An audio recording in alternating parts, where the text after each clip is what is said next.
But you know, just to step back a little bit, when they did that African Museum label, um, I guess as two youngsters, them you know they would have had their problems. They're coming up against the establishment, which at that time would have been Coxon to a lesser extent, Duke Reed, who was kind of on the way, and I think by then Miss Pottinger would have acquired And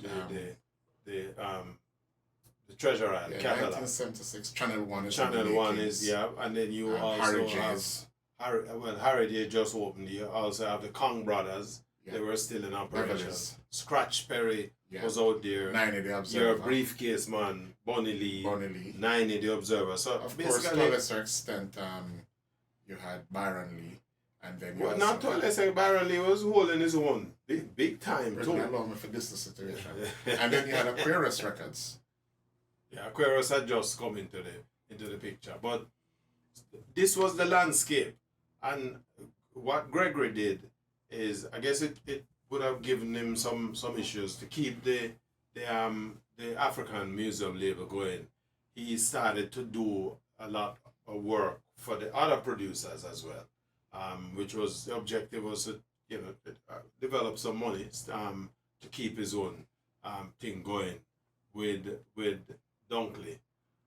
That never lasted after. I think he basically kept the label, but eventually the operation itself folded. But in spite of all of those challenges, he was turning out a brute load of material.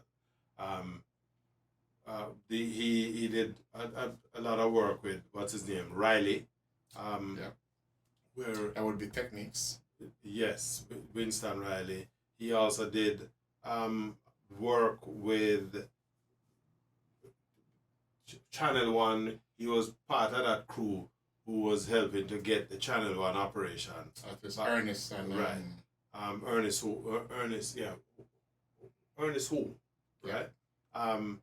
And he was doing work with Lee Scratch Perry as well. And at the time, if he was working with Channel 1, he would have been hanging out with the likes of Sly Dunbar, the Revolutionaries, Sly and Robbie, and those guys. He would have. Alvin Ranglin was one, but I think he did most of his work with Alvin Ranglin at the time to release a couple of albums with him. The Gregory Isaacs Best of Volume 1 and 2, and the all of this too. Just at the time when we were trying to push music into North America, the UK market had opened up already, and he had kind of gotten himself in there and established himself too with his cool croonings, which established him as a lovers rock aficionado.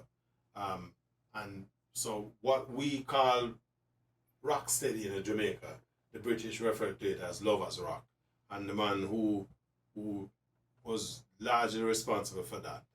When you say rocksteady, you mean the early, not Early rocksteady. Yeah. Early. But I understand what you mean, the cool and deadly time, Yes. the rent-a-time version of reggae. Yeah. Which is why we used to borrow the R&B songs and do them over Jamaica style. But this was him.